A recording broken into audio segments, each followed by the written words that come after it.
नमस्कार, आप देख रहे हैं डीएस4। मैं हूं आपके साथ नफीसा। चंडीगढ़ मेयर चुनाव में हुई धांधली का मामला सुप्रीम कोर्ट पहुंचा और सुप्रीम कोर्ट ने सख्ती के साथ रवैया अपनाते हुए फटकार लगाई। तो साथ ही सीजीआई ने एक बड़ा बयान दिया जिसको लेकर गंभीरता इस पूरे मुद्दे पर बढ़ जाती है। सीजीआई का कहना है कि ये लोकतंत्र का मजाक बनाया गया है, लोकतंत्र की हत्या है जिसको किसी कीमत पर बर्दाश्त नहीं किया जाएगा। ऐसे में पूरा मामला कानूनी तौर पर अब आगे बढ़ने वाला है। सुप्रीम कोर्ट इसमें संज्ञान ले रहा है, लेकिन आगे इस पूरे मामले में क्या कुछ होगा, कानून किस तरीके से काम करेगा, यही कानूनी जानकारी लेने के लिए एक बार फिर से मैं सुप्रीम कोर्ट के परिसर में मौजूद हूं और मेरे साथ जाने माने अधिवक्ता सुप्रीम कोर्ट के सीनियर वकील मेरे साथ हैं बलराज जी। उनसे चर्चा करते हैं और जानते हैं कि पूरा मामला जब तूल पकड़ता है तो कानून किस तरीके से इसमें रवैया अपनाने वाला है। बलराज जी, बहुत बहुत आपका स्वागत है। मैं सुप्रीम कोर्ट की टिप्पणी पर चर्चा करूं उससे पहले मैं आपसे जानना चाहूंगी, जो वीडियो सामने आई, जिस तरीके की फुटेज हमने और आपने देश ने देखी है, उस फुटेज के बाद आपको क्या लगता है कि जो आरोप आम आदमी पार्टी और कांग्रेस लगा रही है, क्या वह वाकई सच है? नहीं, बिल्कुल सही है वो। और दूसरी पहली बात तो ये है कि जो इलेक्शन कराने वाले जो ऑफिसर थे मिस्टर मसीह, रिटर्निंग ऑफिसर, पहले तो उनको रिटर्निंग ऑफिसर बनाना नहीं चाहिए था। जिसने बनाया बिल्कुल गलत किया और अनलॉफुल एक्टिविटी में उनको शामिल किया। और बनाना ही नहीं चाहिए, इंडिपेंडेंट आदमी को बनाना चाहिए, किसी सरकारी कर्मचारी को बनाना चाहिए था। और जब हाई कोर्ट के आदेश से वहाँ इलेक्शन हो रहा था तो बल्कि कोई और ही वहाँ नगर निगम या जो भी है उससे बाहर के लोगों को बुला के किसी को, एम्प्लॉय को वहाँ लगाना चाहिए था, वेल रेप्यूटेड आदमी को। और बाद में रिटर्निंग ऑफिसर को साइन करने की जो छूट थी बैलेट पेपर पे, अगर उसको छूट होती तो पहले करवाने चाहिए थे उसके साइन, और बाद में उसको साइन का प्रोविज़न छोड़ना ही नहीं चाहिए था कि बाद में साइन करेगा।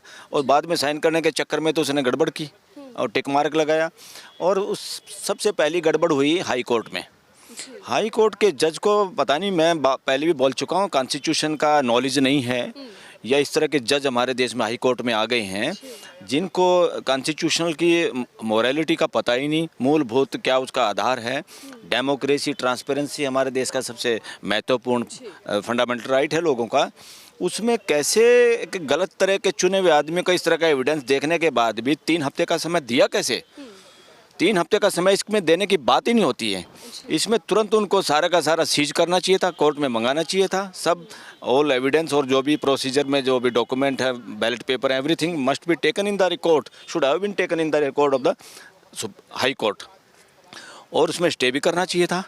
ये कब तक चलेगा? का गैर कानूनी लोग तौर पे चुने हुए जनप्रतिनिधि कैसे एक दिन भी रह सकते हैं? एक दिन भी गैर गलत तरीके से चुना प्रतिनिधि का एक दिन भी बैठने का मतलब है डेमोक्रेसी की हत्या और पूरे देश की छाती पे मूंग दलने के बराबर है। ये स्टे करना चाहिए था।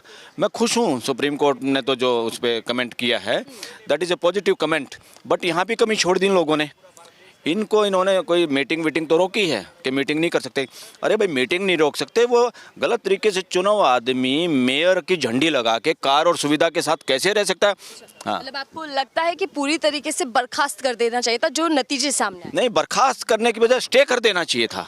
यानी ऐसा वो कोई भी आदमी ऐसे सातिर तरीके से जीते हुए जनप्रतिनिधि जनता के एक दिन, एक घंटे, एक मिनट भी वो प्रतिनिधित्व ना कर पाए, उसके इलेक्शन को स्टे करना चाहिए था, 100% स्टे करना चाहिए था। पता नहीं क्या कॉन्स्टिट्यूशन की किस तरह से रखवाली हो रही है, मेरी समझ से बाहर है।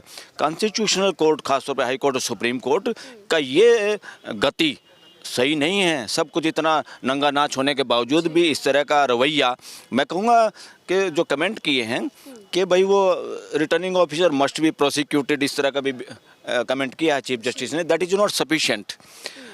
वो अकेला काम नहीं कर सकता। ये जैसे मनी ट्रेल में ये लोग सरकारी गवाह बना बना के इस देश के अपोजिशन के लीडरों को पकड़ धकड़ कर रहे हैं, इस तरह से उसको भी सरकारी गवाह बना के पूछना चाहिए किसी ने कहा उसको ये बदमाशी करने के लिए, शरारत करने के लिए, वो चाहे जहाँ तक जाए। कौन है वो आदमी जिसने उस आदमी से गलत काम कराया? खुद तो उसकी हिम्मत नहीं कि वो खुद इस तरह का काम करेगा। जरूर किसी ने कहा है। कौन लोग हैं बदमाश पर्दे के पीछे, उन लोगों को पकड़ना चाहिए। कौन है इस देश के डेमोक्रेसी की हत्या करने के साजिश के पीछे, या हत्या कर ही दी थी हत्या तो, अगर पकड़ में नहीं आती। और ये पकड़ में भी क्यों आई पता आप लोगों को? ये मोरालिटी देश के जो वकील हैं ना, जो वोकल हो रहे हैं, उसकी वजह से हुआ। अगर देश के वकील वोकल नहीं होते तो मुझे नहीं लगता सुप्रीम कोर्ट से भी ये इस तरह का भी रिलीफ मिल पाता है। ये मेरी ऑब्जर्वेशन है निजी, जो मैं डे टू डे एक्टिविटी में देख रहा हूँ situation in the high courts and supreme court, how they are behaving.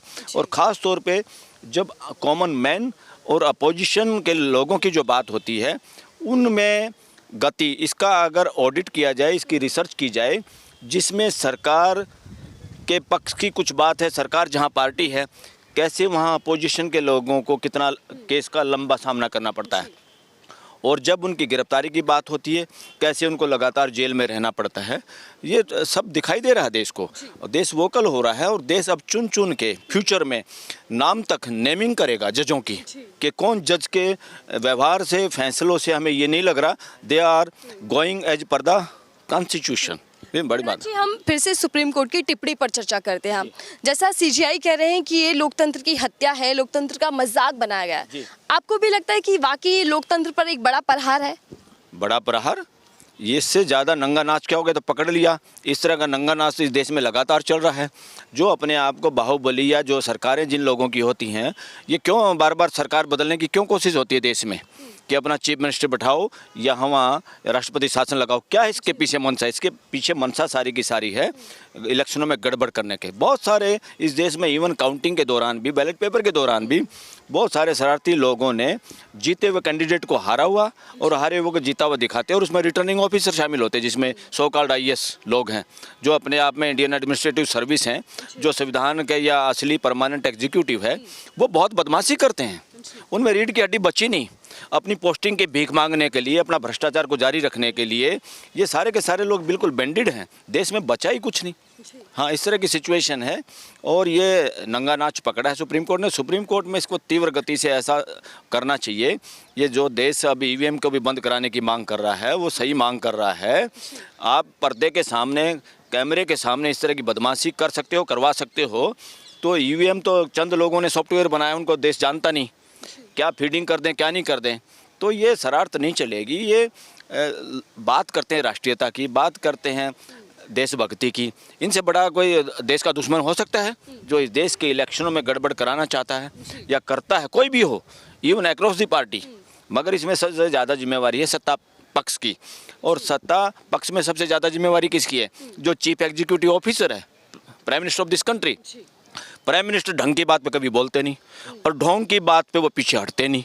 मैं आपसे ये भी समझना चाहूँगी सर, देखिए पूरा मामला अब कोर्ट के अंदर है, कानूनी इस पर पूरी लड़ाई आगे बढ़ने वाली है, लेकिन क्या अगर ये पूरी धांधली सही साबित होती है तो कानून किस तरीके का रवैया अपनाएगा? क्या गिरफ्तारी होगी, क्या होगा उनको लेकर? अगर मेरे जैसा कोई IAS हो इसमें, या मेरे जैसा कोई जज हो इसमें, न केवल मिस्टर मसीह को डायरेक्शन देने वाले और उसके डायरेक्शन कौन पीछे डायरेक्टर बैठा हुआ बदमाशी करने के पीछे, वो सब लोग जेल में हों।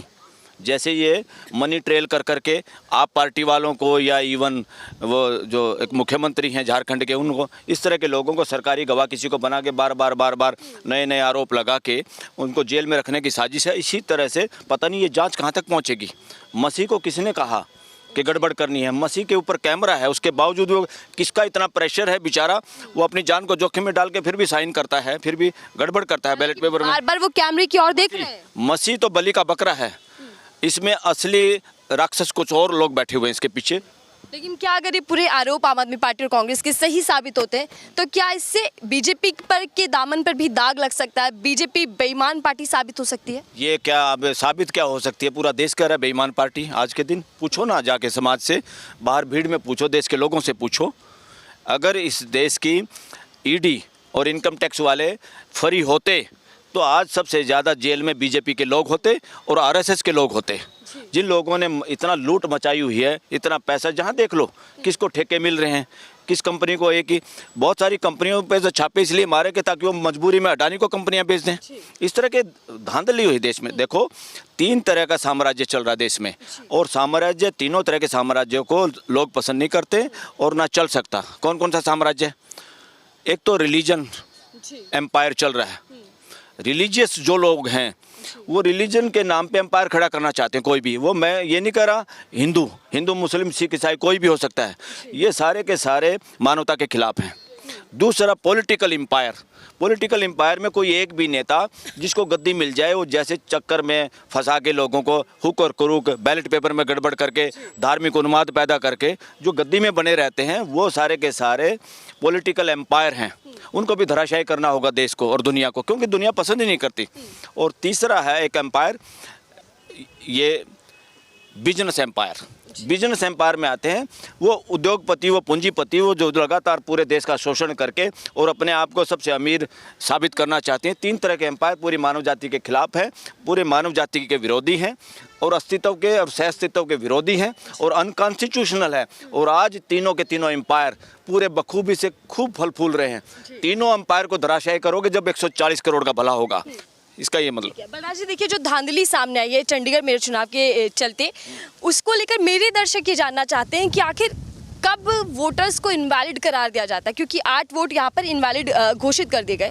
और एक और साथ में ये कि क्या ये जो नतीजे सामने आए हैं जब सुप्रीम कोर्ट में पूरा मामला है, तो क्या ये रद्द हो जाएगा, दोबारा से मेयर चुनाव होगा? ये तमाम सवाल हैं, उन पर मैं आपकी राय जानना चाहूँगा। अगर प्रोसीजर में गड़बड़ पाई है तो इलेक्शन इनवैलिड होगा एब इनिशियो, यानी जब से वो बना था तब से ही, और दोबारा होगा चुनाव, दोबारा होना ही चाहिए। और मैं तो कह रहा स्टे करना चाहिए था सुप्रीम कोर्ट को, उसको एक दिन भी उस पद पे नहीं रहना चाहिए था। वो सरकारी तेल फूक रहा होगा, ऑफिस में बैठा होगा मुँछे तान के, जो भी बना है मेयर।